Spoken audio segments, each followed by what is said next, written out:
কাজ কীভাবে হবে, এগুলিও খুব ইম্পর্টেন্ট। সো সব কিছু মিলিয়ে অনেক কিছু। এখন ওনারা কি করবেন, ভবিষ্যতে আমাদের সাথে বসবেন কিনা বা কি কর্ম পরিকল্পনা হবে সেটা সময় বলে দেবে।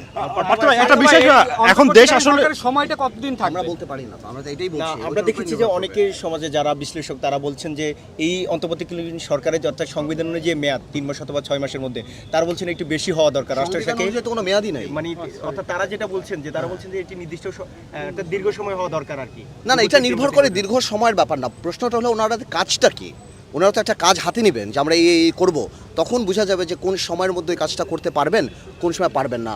ওই কাজগুলো কি ওনাদের করা উচিত বা ভবিষ্যৎ গণতান্ত্রিক সরকারের করা উচিত, এটা নির্ভর করে যে কি করবেন। আমার মনে হয় সরকারের উচিত এখন রাজনীতিবিদদের সাথে কথা বলা, বড় বড় রাজনৈতিক দল যাদের স্টেক আছে কথা বলে এরকম একটা পরিকল্পনা, যাতে করে পিপল রিপ্রেজেন্টেশনও থাকে, মানুষের রিপ্রেজেন্টেশনও থাকে। এখন তার সংসদ নেই, সো বড় রাজনৈতিক দল যারা আছেন তাদের সাথে কথা বললে অ্যাটলিস্ট মানুষের একটা স্বস্তির জায়গা থাকবে। ঠিক আছে। একটা বিষয় সেটা হচ্ছে দেশে এখন আইন শৃঙ্খলা পরিস্থিতি নিয়ে খুব কথা হচ্ছে, কারণ পুলিশ একদমই নেই, লুটপাটের ঘটনা ঘটছে। সেক্ষেত্রে কি তাদের পুলিশের রিফর্মের দিকে আসলে নজর দেওয়া উচিত? রিফর্ম, পুলিশের কনফিডেন্স ফিরিয়ে আনতে হবে। এই পুলিশ দলীয়করণের কারণে গত 16 বছরে পুলিশ